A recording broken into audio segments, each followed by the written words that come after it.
anjadihi dari kakeknya Amr bin Suhaib radhiyallahu anhuma inda Ibnu Majah pada Ibnu Majah.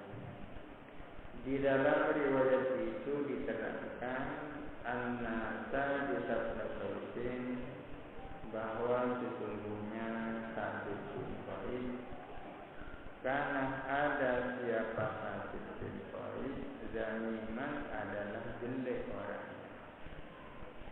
Jadi Qais bin Sabit itu jelek katanya. Wa anna imra'atahu dan sesungguhnya istrinya Sabit qalat ialah berkata, istrinya Sabit bin Qais yang minta cerai itu, dia mengatakan laula maqamatullahi idza dakhala alayya la basaqtu fi wajhihi. Laula maqamatullahi, seandainya tak karena takut kepada Allah. Idza dakhala alayya, apabila dia masuk kepadaku, la basaqtu, niscaya aku meludah di wajahnya Sabit bin Qais. Artinya istrinya Sabit bin Qais itu sudah sangat benci sama Sabit bin Qais. Salah satu alasannya mungkin karena Sabit bin Qais itu katanya jelek orangnya, sehingga dia mengatakan laula maqamatullah, seandainya tidak karena takut Allah, niscaya ketika dia masuk kepadaku akan saya ludahi wajahnya. Tapi meludah itu tak terjadi karena dia takut kepada Allah. Laula ini katanya nahwu disebut harfun kina'in limtina'in. Laula adalah huruf yang menunjukkan bahwa jawab tak terjadi karena syarat tak terjadi. Jadi labasaqtu fi wajhihi ini kan jawab, meludah di wajahnya itu tak terjadi. Kenapa tak terjadi? Karena tak takut kepada Allah, tak terjadi. Yang ada itu kan takut kepada Allah. Seandainya tidak karena takut kepada Allah, pastilah aku meludah di wajahnya ketika dia masuk kepada. Ini dalam riwayat Ibnu Majah dari Amr bin Suhaib. Akhirnya terjadi tolak khulu.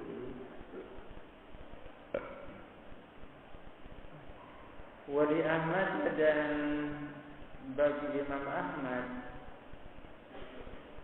min hadis Sahl bin Abi Hasmah, dari hadis riwayat Sahl bin Abi Hasmah, ia mengatakan wa kana dzalika awwala kulhin fil Islam.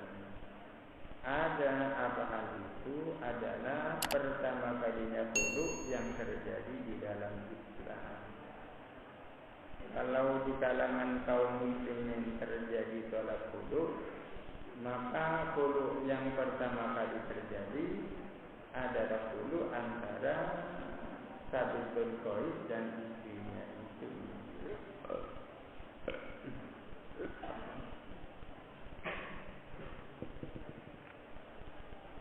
Kitab Thalaq ini adalah kitab thalaq.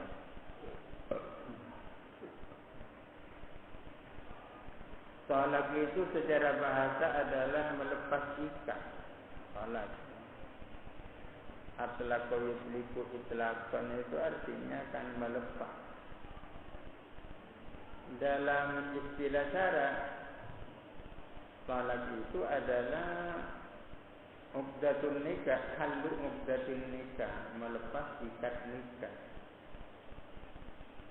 Melepas ikat nikah. Itu thalaq. Thalaq itu merupakan salah satu daripada bentuk-bentuk perceraian. Thalaq bukan satu-satunya, tapi salah satu.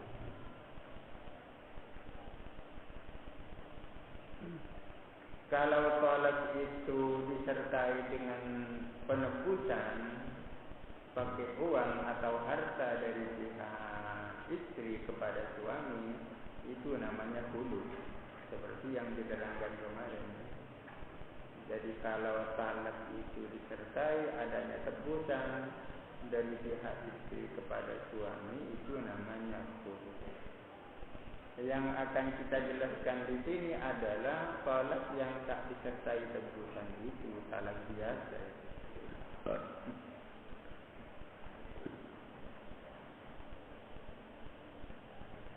Ani bin Umar radhiyallahu anhuma, dari Ibnu Umar radhiyallahu anhuma, qala berkata siapa Ibnu Umar, qala Rasulullah, bersabda siapa Rasulullah sallallahu alaihi wasallam, abwaabul halali ilallahi as-salat.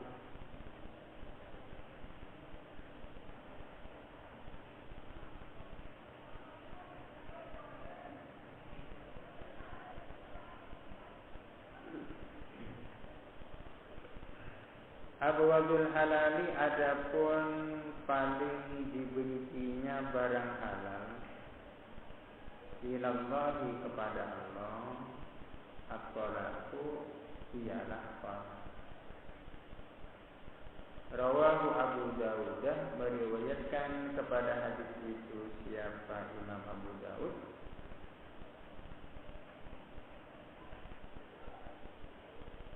Ibnu Majah dan Ibnu Majah, wa sahhahu al-Hakimu, dan mensahihkan kepada hadis itu siapa al-Hakim. Wa rajjaha Abu Hatim, dan mengunggulkan siapa Abu Hatim irsalahu, akan kemursalannya hadis tersebut. Hadis ini menunjukkan bahwa talak itu termasuk barang halal. Akan tetapi meskipun halal, namun talak merupakan barang halal yang paling dibenci Allah. Kok ada halal tapi dibenci? Barang halal tapi dibenci. Karena pada dasarnya talak dalam Islam, nikah dalam Islam itu pada dasarnya sifatnya abadi. Islam menginginkan begitu terjadi perkumpulan melalui nikah, seharusnya tidak lagi terjadi perceraian. Akan tetapi kadang-kadang rumah tangga dihadapkan pada suatu kondisi yang membuat hubungan suami istri tak mungkin dilanjutkan. Kalau dipaksa dilanjutkan, akan terjadi hal-hal yang lebih membahayakan. Maka jalan keluarnya tidaklah lain yaitu talak itu. Oleh karena itu talak merupakan obat yang paling baik. Obat yang digunakan untuk menyelesaikan penyakit rumah tangga, tapi obat yang paling baik. Oleh karena itu dikatakan memang talak itu halal tapi paling dibenci. Atau yang dimaksud yang dibenci itu adalah hal-hal yang menyebabkan talak. Kehidupan rumah tangga yang tak harmonis, yang selalu tengkar, kondisi semeraut, itulah sesungguhnya yang dibenci Allah, yang ujung-ujungnya adalah talak. Itu sesungguhnya yang paling dibenci. Akan tetapi meskipun talak dalam Islam itu ada, dalam waktu yang sama ada istilah iddah. Perempuan ketika telah ditalak harus menjalani masa iddah. Ditalak oleh suaminya tidak langsung bisa kawin lagi. Baru bisa kawin lagi, harus menunggu selesainya masa iddah itu. Apa hikmahnya? Salah satu hikmahnya biar dalam masa tenggang itu, dalam masa iddah, masa menunggu itu pikir-pikir suaminya berpikir, istrinya berpikir, jangan-jangan mereka berubah pikirannya, yang asal benci jadi cinta lagi, bisa rujuk kan.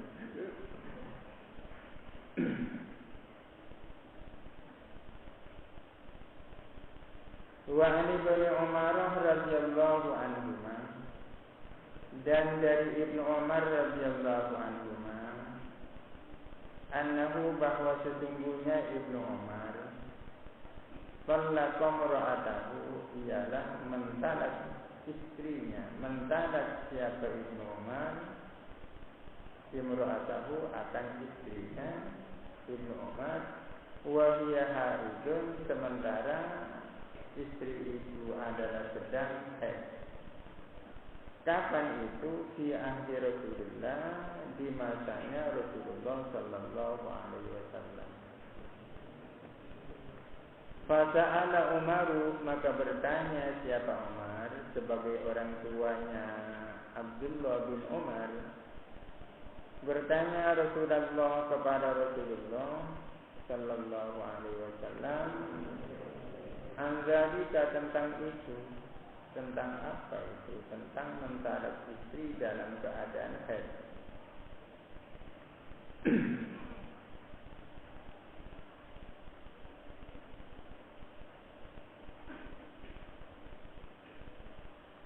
Faqalah, maka bersabda siapa Nabi Rasulullah, murhu falyuraji'ha, mur, hendaklah kamu memerintahkan Ibnu Umar, memerintahkan anaknya. Mur ini fi'il amar dari amarah, mur. Hendaklah kamu memerintahkan kepada Ibnu Umar, falyuraji'ha, hendaklah dia merujuk akan istrinya. Suruh saja Ibnu Umar itu suruh merujuk istrinya. Tsummal yumsikha, kemudian hendaklah dia menahan istri itu, ditahan sementara, hatta takbura, sehingga istri itu suci dari haid.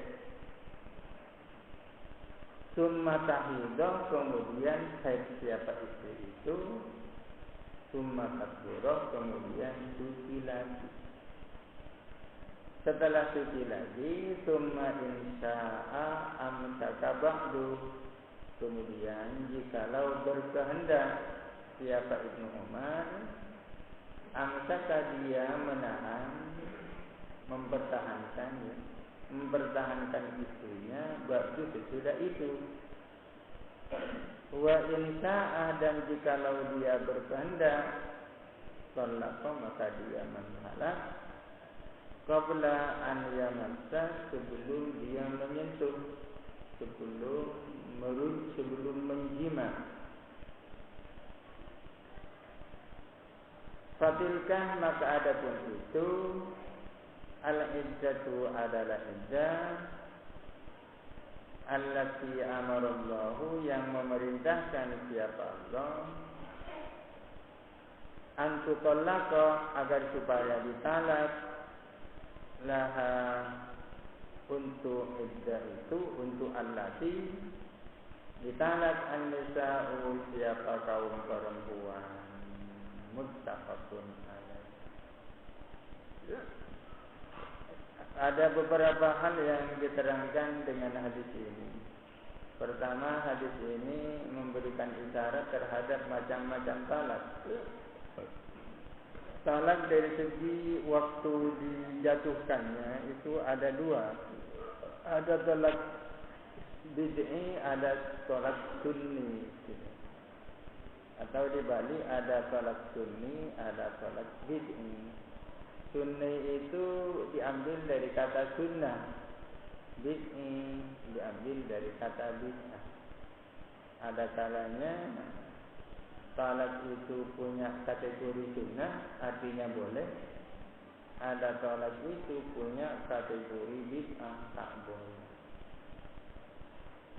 Apa talak sunni itu? Talak sunni itu adalah talak yang dijatuhkan pada saat istrinya sedang suci dan tak pernah dikumpuli dalam masa suci itu. itu talak sunnah.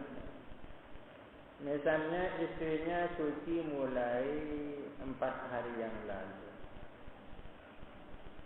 dan sejak dia suci tak pernah dikumpuli, lalu dijatuhkan talak pada saat itu talak sunnah. Talak bid'i, talak yang tak boleh dilakukan adalah talak terhadap istri yang sedang haid atau tidak sedang haid, yakni sedang suci tapi sudah pernah dikumpuli dalam suci itu. Haid sejak 5 hari yang lalu, tapi kemarin sudah dikumpuli, sekarang mau talak, itu talaknya masuk talak bid'i juga. Talak bid'i. Ada talak yang tak sunnah dan tak bid'ah, disebut talak lawala. Talak lawala itu mentalak istri yang masih di bawah umur, belum pernah haid atau sudah lepas menopause. Dalam hadis ini diceritakan bahwa Ibnu Umar itu namanya Abdullah, putranya Sayyidina Umar, makanya disebut Ibnu Umar. Ibnu Umar itu mentalak istrinya dalam keadaan haid. Kemudian peristiwa itu membuat Sayyidina Umar jadi muskil mengenai peristiwa itu. Akhirnya Sayyidina Umar bertanya kepada Rasulullah tentang hal itu.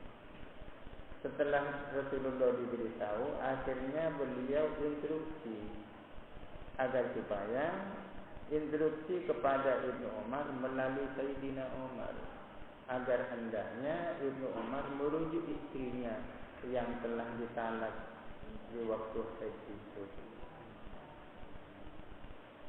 Merujuk, hendaklah dia merujuk. Setelah dirujuk, ia terus dipertahankan istri itu sampai menunggu sucinya. Apakah setelah suci lalu ditalak? Tidak, ditunggu haid lagi. Setelah haid kemudian suci lagi, barulah waktu itu dijatuhkan talak.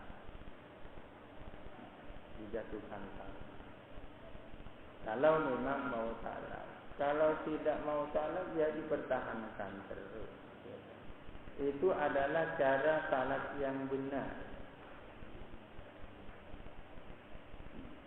Secara zahir hadis ini menunjukkan bahwa kalau seorang suami mentalak istrinya pada waktu haid, kemudian dia merujuk kembali, kemudian haid, kemudian suci, belum bisa ditalak pada suci ini, harus menunggu haid dan suci lagi. Secara zahir, sebagian ulama memang berpendapat seperti itu.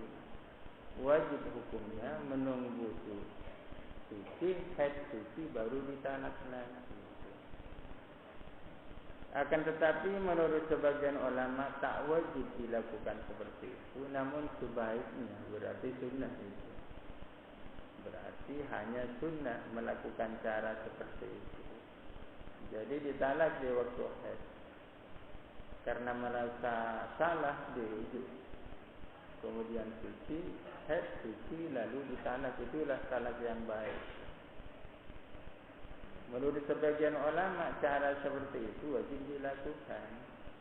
Menurut sebagian ulama yang lain tak wajib seperti itu. Kalau tak wajib hanya sunnah, berarti rujuk nunggu haid suci ditalak lagi sudah bisa.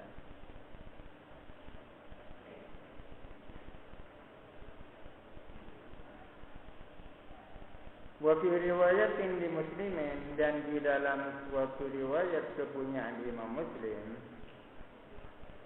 Kenapa? Apa perbedaan talak di waktu haid dan talak di waktu suci? Kalau talak di waktu haid itu memperpanjang iddahnya lebih panjang daripada talak di waktu suci.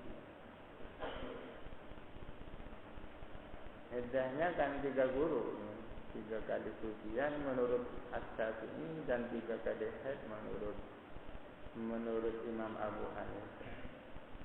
Tapi kenapa juga termasuk tolak bid'i mentalak istri dalam keadaan suci, tapi pernah dikumpuli dalam suci itu? Karena ada kemungkinan jima yang dilakukan pada saat itu menimbulkan janin, menimbulkan kehamilan. Kalau istri ditalak dalam keadaan hamil, bisa melahirkan penyesalan bagi kedua belah pihak, terutama suami. Wa fi riwayatin li Muslimin, dan di dalam suatu riwayat bagi Imam Muslim hampir sama dengan yang di atas. Kalau yang di atas muttafaq alaih Bukhari Muslim, ini dalam riwayat Muslim saja tanpa Bukhari. Murhu fal yurajiha thumma yutalliqha tahiran aw hamilan. Hendaklah kamu memerintahkan dia, maka hendaklah dia merujuk istrinya, kemudian hendaklah dia mentalak istrinya itu dalam keadaan suci atau dalam keadaan hamil. Mungkin hadis riwayat ini yang dijadikan dasar oleh ulama yang berpendapat tak wajib hukumnya menunggu setelah suci yang kedua. Cukup haid suci lalu bisa ditalak. Tsumma yutalliqha, hendaklah dia mentalak istrinya dalam keadaan suci, cukup suci yang mana saja itu. Atau tidak dalam keadaan suci tapi dalam keadaan hamil. Ya, pada umumnya kalau hamil itu suci. Wa fi riwayatin ukhra lil Bukhari, dan di dalam riwayat yang lain lil Bukhari bagi Imam Bukhari ada redaksi yang mengatakan wa husibat tatliqatan, dan talak itu dihitung sebagai 1 kali talak. Dihitung sebagai 1 kali talak. Riwayat ini menunjukkan bahwa talak di waktu haid itu jadi. Talak di waktu haid itu jadi sah. Karena ada sebagian yang berpendapat talak di waktu haid tak jadi. Akan tetapi riwayat ini jelas menunjukkan bahwa talak di waktu haid itu jadi dan sah, hanya saja bid'inya. Ini jelas ukhtibat tatliqatan, dihitung 1 kali talak. Wa fi riwayatin li Muslimin, dan di dalam suatu riwayat bagi Imam Muslim, dalam riwayat Muslim yang lain seperti ini. Qala Ibnu Umar, berkata siapa Ibnu Umar ketika ada orang bertanya, lamma sa'alahu sa'ilun, ketika ada orang yang bertanya tentang persoalan ini, Ibnu Umar mengatakan, amma anta tallaqtaha wahidatan aw ithnataini, adapun bila mana Anda mentalak istrinya 1 atau 2 kali, fa inna Rasulullahi amarani an uraji'aha, maka sesungguhnya Rasulullah memerintahkan kepadaku agar aku merujuk istri. Kalau kamu itu mentalak istrimu di waktu haid 1 kali atau 2 kali, berarti itu sama dengan saya. Saya diperintahkan oleh Rasulullah untuk merujuk istri. Perintah untuk merujuk istri ini menunjukkan kan bahwa talak di waktu haid itu kan jadi. Kalau tidak jadi, untuk apa rujuk? Tanpa talak kan tidak ada rujuk. Yang memerintahkan an uraji'aha, agar aku merujuk, berarti talak di waktu haid itu jadi.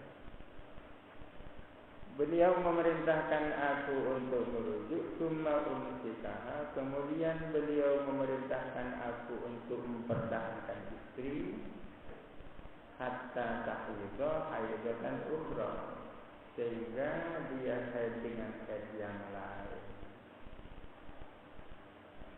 Haid yang lain, haid suci, haid. Summa umhilaha hatta tadhura. Kemudian aku menangguhkan dia sampai dia suci, sama dengan yang tadi. Baru setelah itu summa utalliqaha, kemudian aku mentalak istri itu qabla an amassaha, sebelum aku menyentuhnya, sebelum aku mengumpulinya. Kalau kamu itu seperti itu, berarti kasusnya sama dengan saya. Wa amma anta talaqtaha salatan, adapun bila mana kamu itu mentalak istri 3 kali, faqad asaita rabbaka, maka sungguh-sungguh kamu durhaka kepada Tuhan.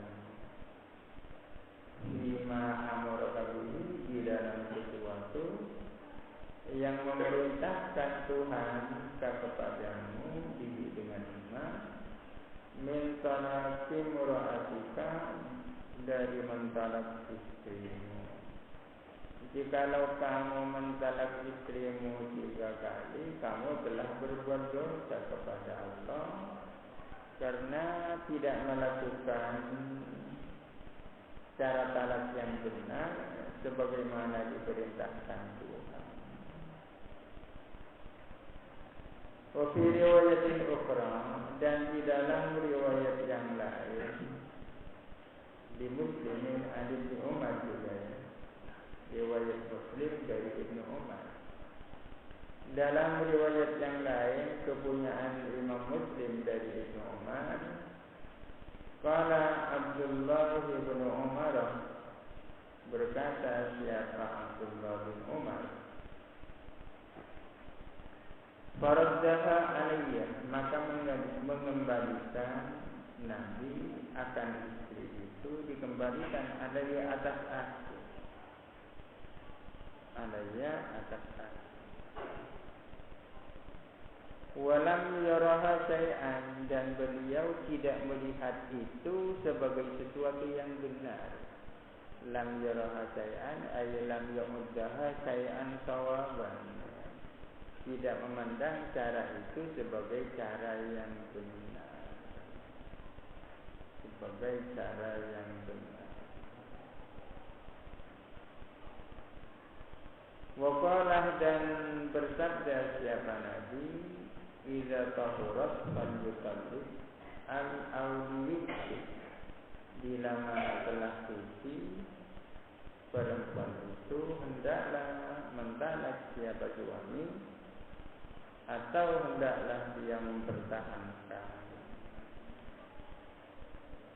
Jadi yang pertama yang ditunjukkan oleh hadis ini, bahwa seorang laki-laki wajib merujuk kembali istrinya apabila dia ditalak dalam keadaan haid. Itu yang pertama. Kemudian yang kedua, barang siapa mentalak istrinya dalam keadaan haid, kemudian dia dirujuk lagi, dia tidak boleh mentalak kembali kecuali dalam suci yang kedua. Tapi dalam hal ini para ulama khilaf, ada yang mengatakan wajib, ada yang mengatakan hanya sunnah saja.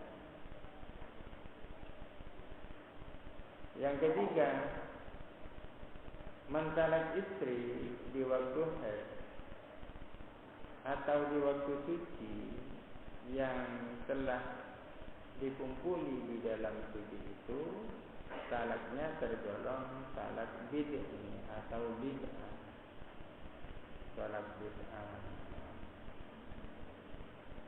Kemudian talak di waktu haid itu adalah jadidan sah. Namun ada sebagian kecil ulama yang mengatakan tak sah, yang dijadikan dasar hadis itu.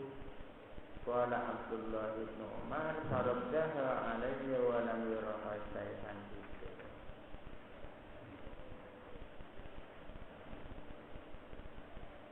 Wa 'an Ibnu Abbasin radhiyallahu anhuma al-Fatihah.